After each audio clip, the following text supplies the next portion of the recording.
Good morning ma'am. Morning बेटा, good morning अफसाना।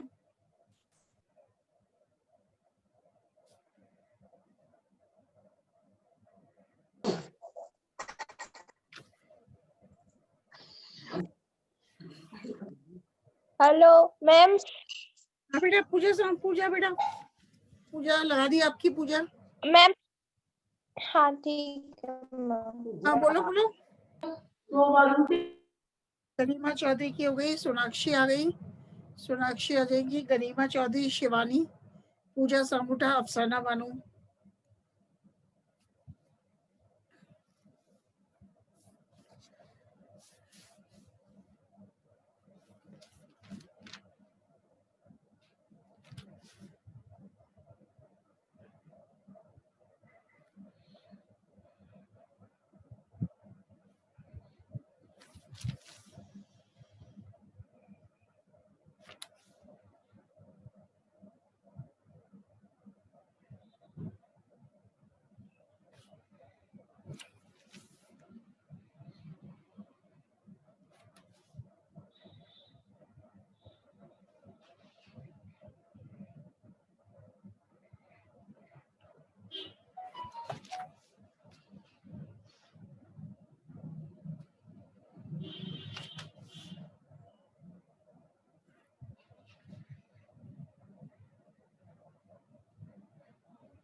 संगीता गौड़ भी आ गई।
किरण चौधरी, शालू प्रजापत।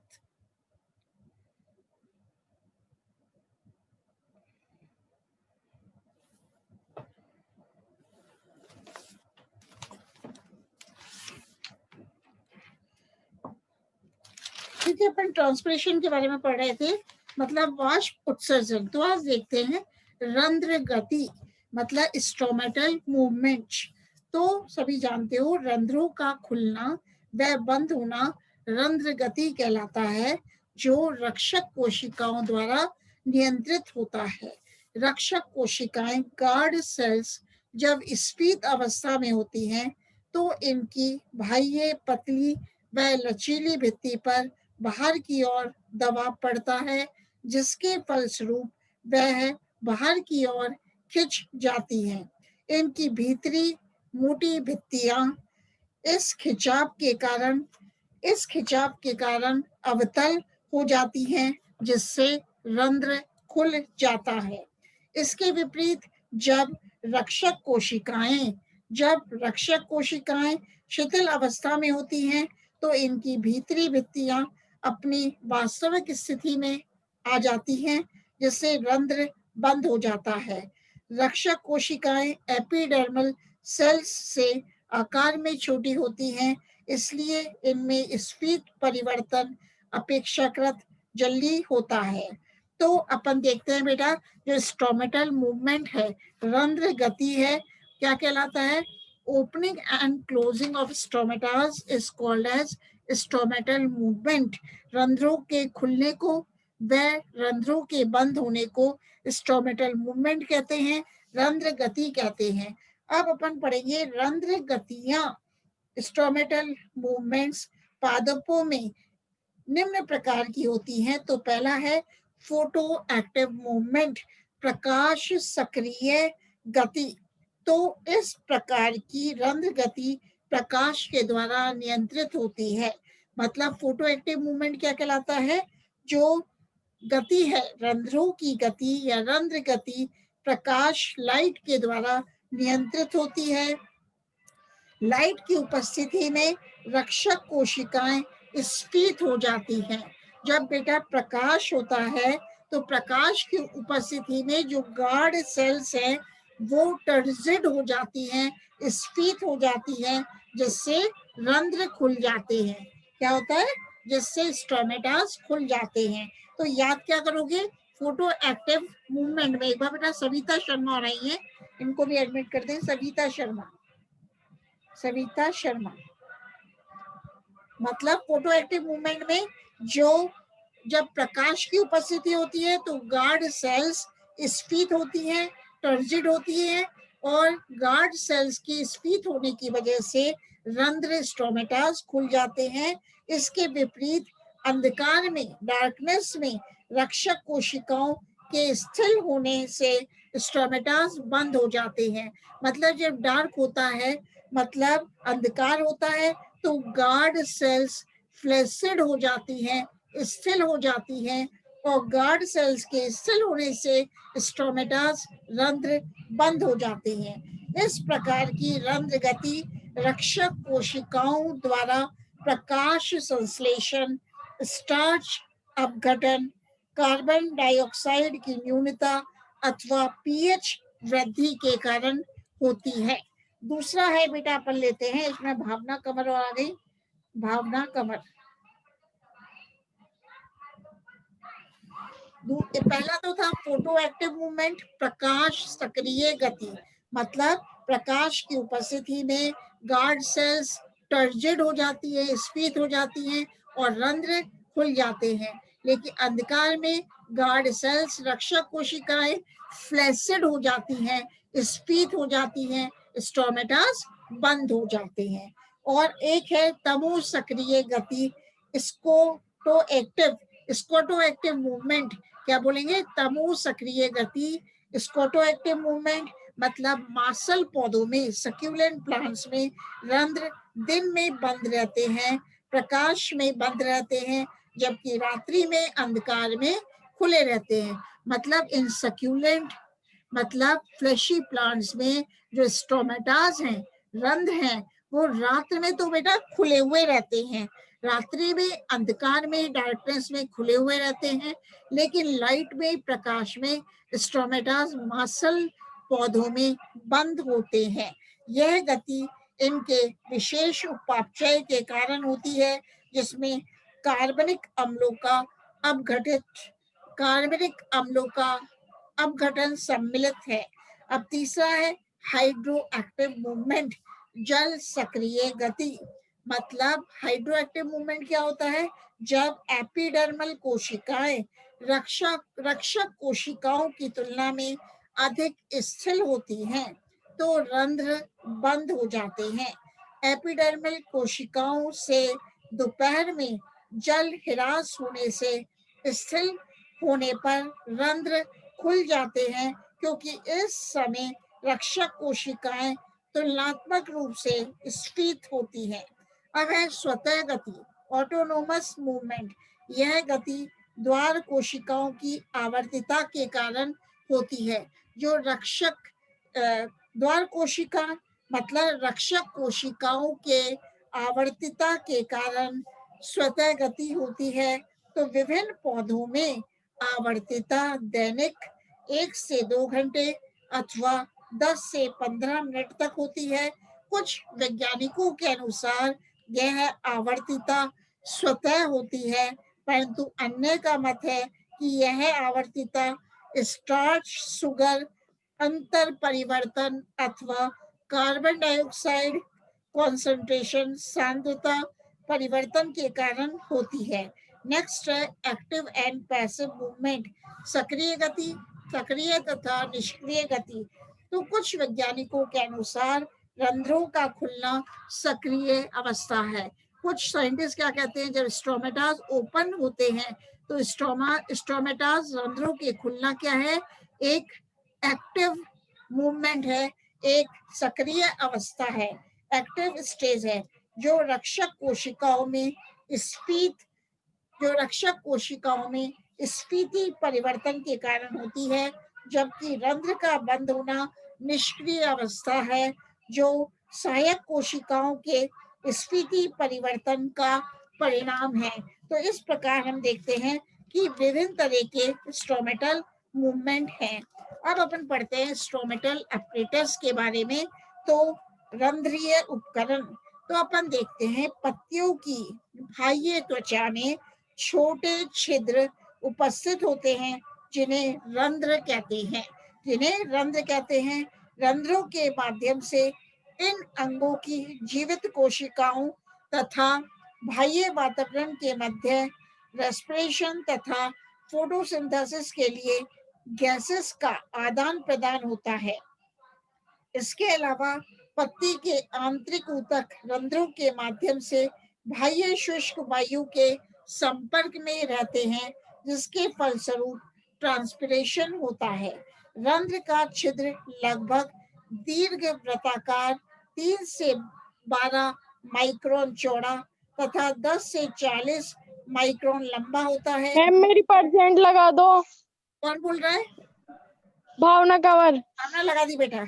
अच्छा सुनना बेटा, रंध्र का जो छिद्र है वो प्रत्येक रंध्र का छिद्र 2 विशिष्ट वृत्ताकार या अर्धचंद्राकार कोशिकाओं द्वारा घिरा रहता है, जिन्हें द्वार कोशिकाएं कहते हैं, गार्ड सेल्स कहते हैं।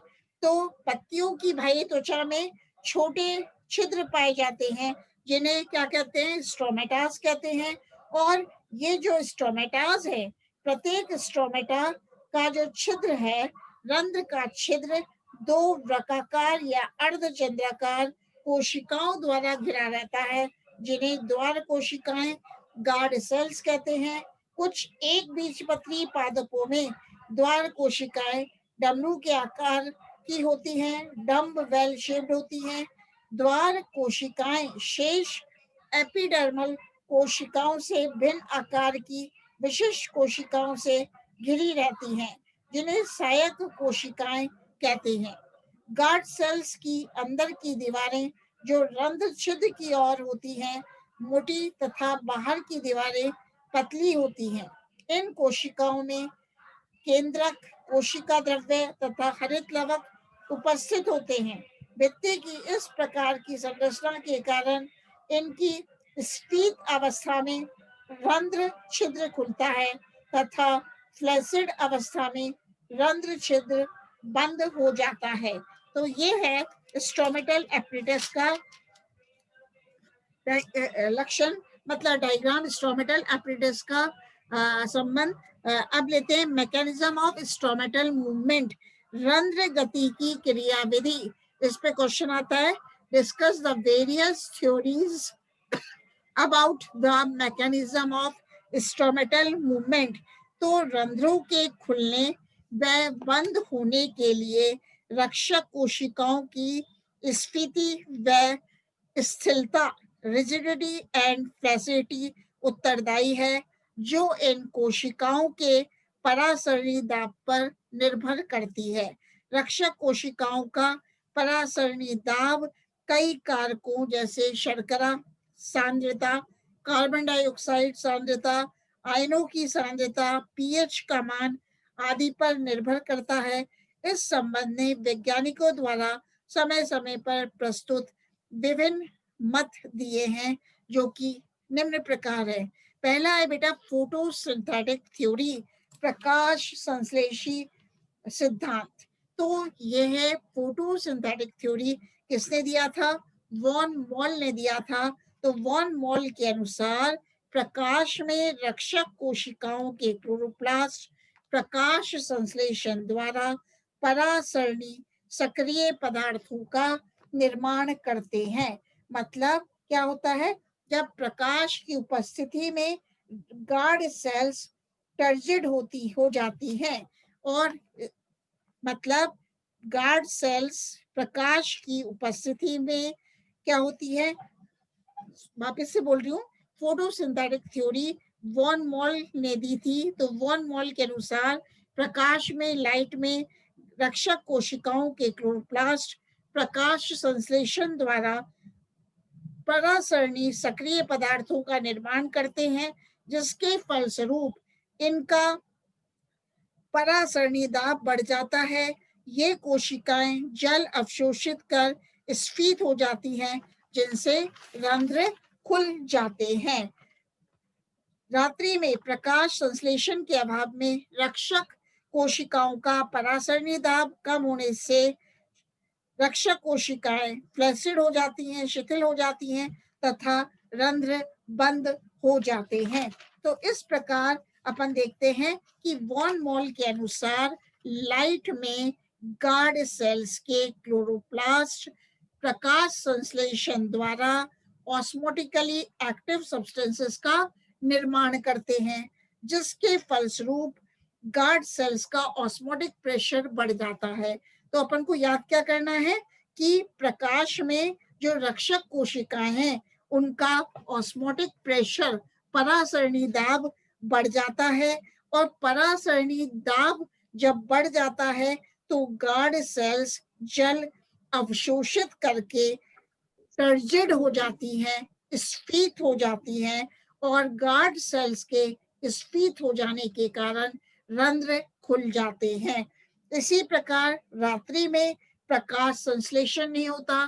सभी लोग जानते हो, रात्रि में, डार्कनेस में, ड्यूरिंग द डार्क फोटोसिंथेसिस नहीं होता। वे गार्ड सेल्स का ऑस्मोटिक प्रेशर कम हो जाता है।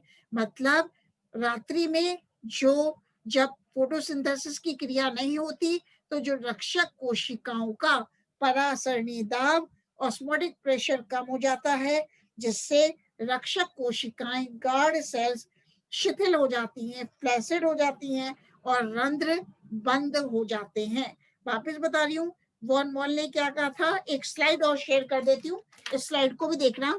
एक स्लाइड शेयर कर रही हूँ इसी थ्योरी की।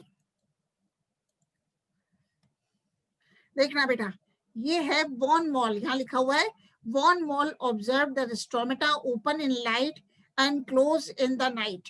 वॉन मॉल ने क्या देखा कि प्रकाश में स्ट्रोमेटास खुल जाते हैं, जबकि नाइट में, मतलब रात्रि में, जो रंध्र हैं, स्ट्रोमेटास हैं, वो क्लोज हो जाते हैं, बंद हो जाते हैं। तो वॉन मॉल ने क्या बताया, chloroplast present in the guard cells photosynthesize in the presence of light। मतलब जो गार्ड सेल्स में क्लोरोप्लास्ट होते हैं, वो प्रकाश की उपस्थिति में प्रकाश संश्लेषण की क्रिया में मदद करते हैं, जिसके फलस्वरूप क्या होता है, कार्बोहाइड्रेट का निर्माण होता है और इस कार्बोहाइड्रेट के निर्माण के फलस्वरूप रक्षक कोशिकाओं का ऑस्मोटिक प्रेशर मतलब परासरणी दाब बढ़ जाता है। और जब रक्षक कोशिकाओं का परासरणी दाब बढ़ जाता है तो स्टोमेटास खुल जाते हैं। अब ये सीक्वेंस देख रहे हो, ये दिखाया है एरो की सहायता से बेटा। लाइट की उपस्थिति में क्या हो रहा है, गार्ड सेल्स में, यहाँ लिखा हुआ है photosynthesis in guard cells. Guard cells में प्रकाश संश्लेषण क्रिया होती है और प्रकाश संश्लेषण की क्रिया के हमारे देख रहे हो एरो, सुगर का फॉर्मेशन होता है, शर्करा का निर्माण होता है और सुगर के निर्माण के कारण गार्ड सेल्स का जो ऑस्मोटिक प्रेशर है मतलब परासरणी दाब है वो बढ़ जाता है, जिससे कि एंडोस्मोसिस होता है। एंडोस्मोसिस के कारण गार्ड सेल्स में जो जल है वो प्रवेश करता है और जिससे गार्ड सेल्स का तड़कर प्रेशर बढ़ जाता है और रंध्र खुल जाते हैं। तो ये किसने बताया था, वॉन मॉल ने बताया था। लेकिन इस थ्योरी की कुछ ऑब्जेक्शन थे, कुछ दोष थे। दोष क्या थे, डिमेरिट्स? इस मत के अनुसार पत्ती के वातावरण में प्रकाश की उपस्थिति में कार्बन डाइऑक्साइड सांद्रता बढ़ाने पर अधिक रंध्र खुलने चाहिए, जबकि रंध्र आंशिक रूप से बंद हो जाते हैं। दूसरा दोष था, अधिकतर पौधों में रक्षक कोशिकाएं प्रकाश संश्लेषण क्रिया द्वारा पर्याप्त शर्करा एकत्रित नहीं कर पाती हैं। तीसरा दोष था, कुछ पौधों में रंध्र रात्रि में खुले रहते हैं, जबकि दिन में जब प्रकाश संश्लेषण होता है रंध्र बंद रहते हैं। तो एक तो अपन ने देखा फोटोसिंथेटिक थ्योरी, प्रकाश संश्लेषी सिद्धांत। दूसरा सिद्धांत है starch sugar inter conversion theory, starch शर्करा अंतर परिवर्तन मत, स्टार्च शर्करा अंतर परिवर्तन मत। तो ये क्या हुआ था, लॉयड के अनुसार गार्ड सेल्स रक्षक कोशिकाओं में स्टार्च की मात्रा दिन में कम होती है तथा रात में अधिक होती है। स्टार्च तथा मंड के अंतर परिवर्तन से रक्षक कोशिकाओं की परासरण सांद्रता प्रभावित होती है। प्रकाश की उपस्थिति में स्टार्च का शर्करा में परिवर्तन होता है, जिससे रक्षक कोशिकाओं की परासरण सांद्रता बढ़ जाती है। रक्षक कोशिकाएं जल अवशोषित कर स्फीत हो जाती हैं तथा रंध्र खुल जाते हैं। इसके विपरीत अंधकार में शर्करा का परिवर्तन स्टार्च में हो जाता है, जिससे इनकी परासरणी सांद्रता कम हो जाती है। इस अवस्था में रक्षक कोशिकाएं स्थिर हो जाती हैं तथा रंध्र बंद हो जाते हैं। फिर एक स्लाइड शेयर करती हूँ जो कि लॉयड ने दी थी। देखो बेटा, ये है थ्योरी जो मैं पढ़ा रही हूँ अभी, starch sugar inter conversion theory, starch शर्करा अंतर परिवर्तन मत। तो ये किसने दिया था, ये लॉयड ने दिया था 1908 में। तो लॉयड ने क्या कहा, according to Lloyd turgidity of the guard cell depends on turgidity of guard cell depends on interconversion of starch and sugar. It was supported by Loftfield in 1921. He found out that guard cells contain sugar. Guard cells contain sugar during daytime when they are open and starch during night when they are closed. तो अब मैं ऐसे समझाती हूँ इसको। Lloyd के अनुसार guard cells में स्टार्च की मात्रा दिन में कम होती है। सुनो बेटा, रक्षक कोशिकाओं में जो स्टार्च की मात्रा है दिन में कम होती है और गार्ड सेल्स में स्टार्च की मात्रा रात में अधिक होती है। तो प्रकाश की उपस्थिति में स्टार्च सुगर में परिवर्तित हो जाता है। क्या याद रखोगे, प्रकाश की उपस्थिति में स्टार्च शुगर में परिवर्तित हो जाता है। अब जब स्टार्च शुगर में परिवर्तित हो जाता है तो गार्ड सेल्स का ऑस्मोटिक कॉन्सेंट्रेशन बढ़ जाता है।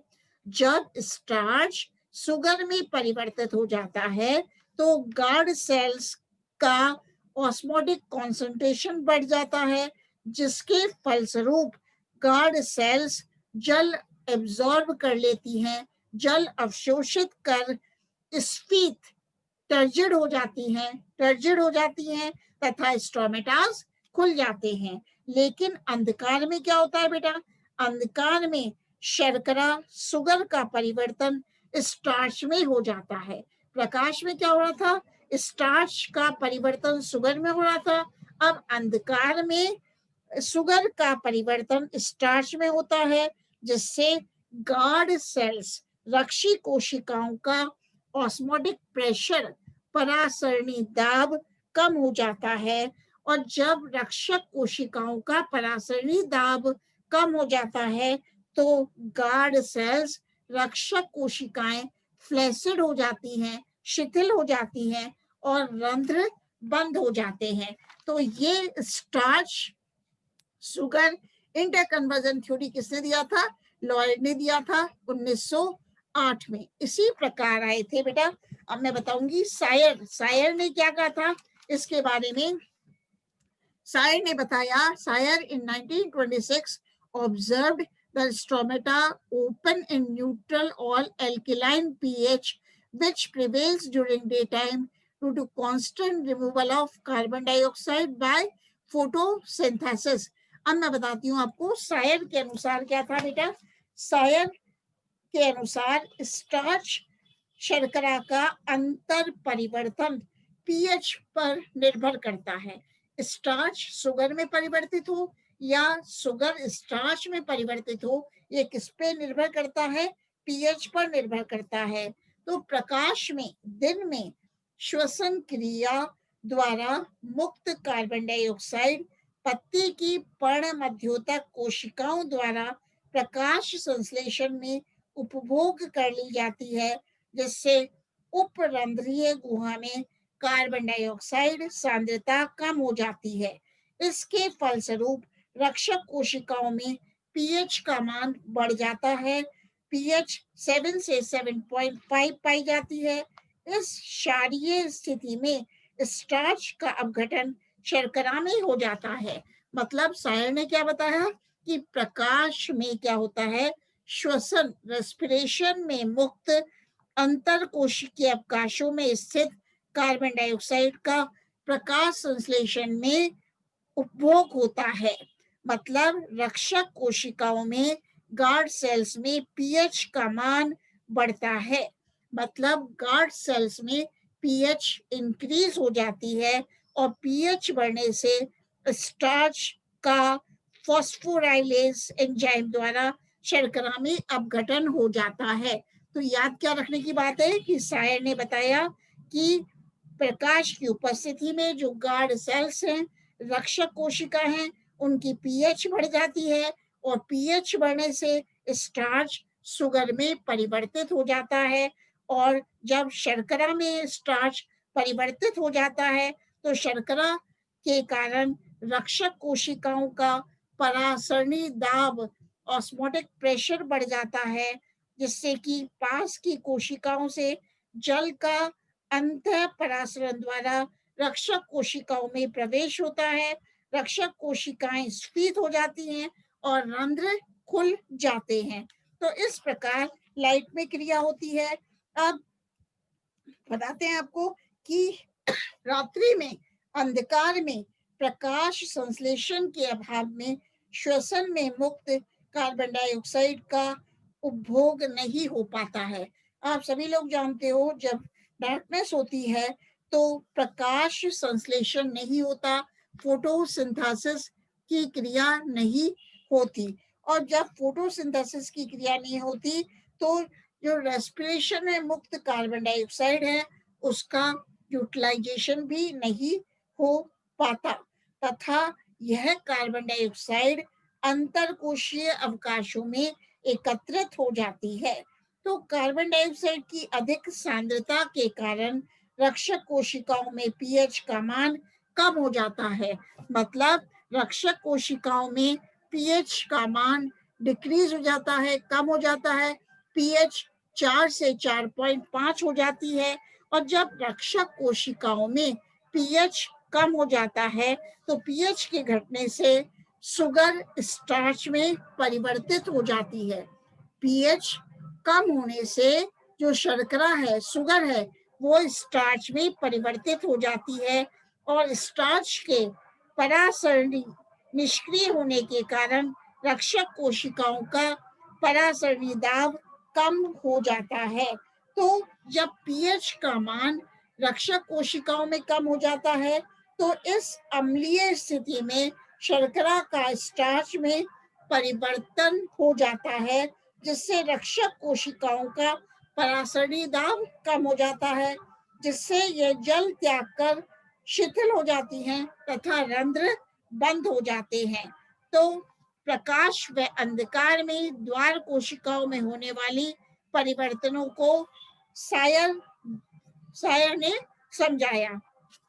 वह इस मत का समर्थन इस मत का स्कार्थ SCARTH इस मत का समर्थन स्कार्थ ने किया।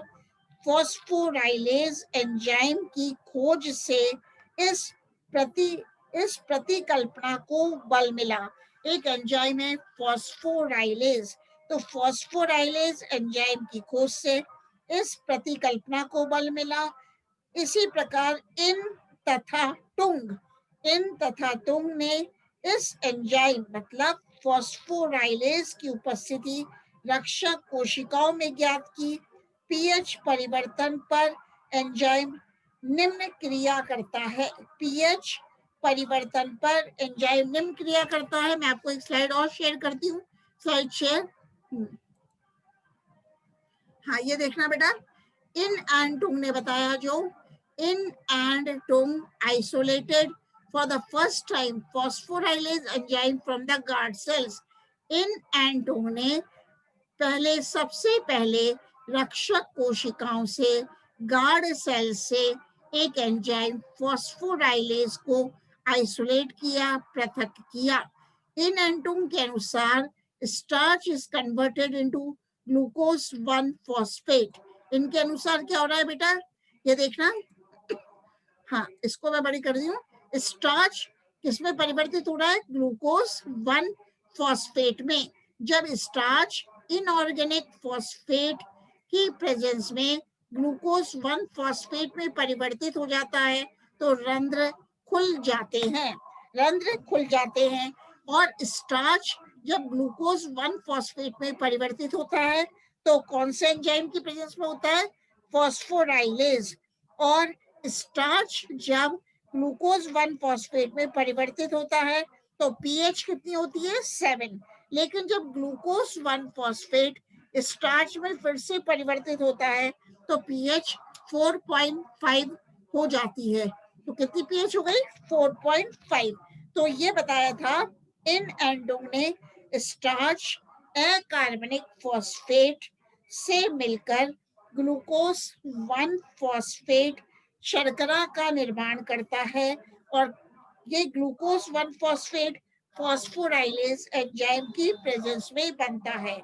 इसी प्रकार स्टीवर्ड ने इस परिकल्पना को परिवर्तित किया। स्टीवर्ड के अनुसार, अब मैं स्टीवर्ड की शेयर करती हूँ एक स्लाइड, स्टीवर्ड की स्लाइड भी।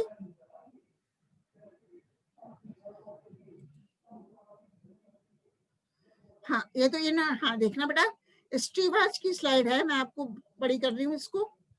स्टीवर्ड ने क्या बताया बेटा, इस परिकल्पना को परिवर्तित किया। स्टीवर्ड के अनुसार ग्लूकोज 1 फॉस्फेट रक्षक कोशिकाओं के परासरणी दाब को परिवर्तित करने में असमर्थ होता है। रक्षक कोशिकाओं का परासरणी दाब तब ही बढ़ता है जब ग्लूकोज 1 फॉस्फेट का ग्लूकोज तथा अकार्बनिक फॉस्फेट में परिवर्तन होता है। ये देख लो आप, स्टोमेटास कब खुलते हैं, स्टार्च फॉस्फेट के साथ मिलकर फॉस्फोराइलेज की उपस्थिति में ग्लूकोज 1 फॉस्फेट का निर्माण करता है। अब स्टीवर्ट ने क्या बताया, ग्लूकोज 1 फॉस्फेट फॉस्फोग्लूकोम्यूटेज एंजाइम की उपस्थिति में ग्लूकोज 6 फॉस्फेट का निर्माण करता है और ग्लूकोज 6 फॉस्फेट फॉस्फेटेज एंजाइम की उपस्थिति में ग्लूकोज प्लस फॉस्फेट का निर्माण करता है। तो स्टीवर्ट ने बताया कि जब रक्षक कोशिकाओं का ऑस्मोटिक प्रेशर परासरणी दाब तभी बढ़ता है जब ग्लूकोज 1 फॉस्फेट, ये दिख रहा, ग्लूकोज 1 फॉस्फेट का ग्लूकोज तथा अकार्बनिक फॉस्फेट में परिवर्तन होता है। तो ग्लूकोज 1 फॉस्फेट क्या हो रहा है, ग्लूकोज 6 फॉस्फेट में परिवर्तित हो गया और glucose 6 phosphate glucose plus phosphate में परिवर्तित हो गया, ये कि स्टीवर्ट ने बताया। तो स्टीवर्ट के अनुसार ग्लूकोज 1 फॉस्फेट का रूपांतरण ग्लूकोज 6 फॉस्फेट में होता है तथा ग्लूकोज 6 फॉस्फेट का फॉस्फेटेज नामक एंजाइम द्वारा ग्लूकोज व अकार्बनिक फॉस्फेट में परिवर्तन होता है और रंध्र खुल जाते हैं। अब आप देख रहे हो स्ट्रोमेटास क्लोज कब होते हैं, जब रंध्रों का बंद होना कम पीएच पर ग्लूकोज के स्टार्च में परिवर्तन से होता है, जो ग्लूकोज एटीपी की प्रेजेंस में और हेक्सोकाइनेज की उपस्थिति में ग्लूकोज 1 फॉस्फेट का निर्माण करता है और ये ग्लूकोज 1 फॉस्फेट फॉस्फोराइलेज एंजाइम की प्रेजेंस में स्टार्च व फॉस्फेट का निर्माण करता है। तो स्ट्रोमेटास क्लोज हो जाते हैं, मतलब रंध्रों का बंद होना कम पीएच पर ग्लूकोज के स्टार्च में परिवर्तन से होता है। इस प्रकार रंध्र के बंद होते समय एटीपी की आवश्यकता होती है जो श्वसन द्वारा उपलब्ध होती है, इसलिए यह एक सक्रिय क्रिया है। अब इस थ्योरी के भी, कौन सी थ्योरी है, स्टार्च शुगर इंटरकन्वर्जन थ्योरी के भी कुछ ऑब्जेक्शन से, कुछ दोष थे। मतलब क्या क्या दोष है, स्टार्च शर्करा परिकल्पना कुछ कारणों से, निम्न कारणों से सर्वमान्य नहीं है। पहला कारण क्या था, रंध्र खुलते समय स्टार्च का शर्करा में परिवर्तन नहीं देखा गया है, बल्कि स्टार्च से कार्बनिक अम्लों में परिवर्तन देखा गया है। दूसरा है ऑब्जेक्शन, कुछ पौधों की रक्षक कोशिकाओं में एक बीजपत्रियों में स्टार्च का निर्माण नहीं होता है। तीसरा ऑब्जेक्शन है स्टार्च शर्करा परिकल्पना का, कार्बन डाइऑक्साइड सांद्रता में परिवर्तन रक्षक कोशिकाओं में पीएच का मान 4.5 से 7 होता है।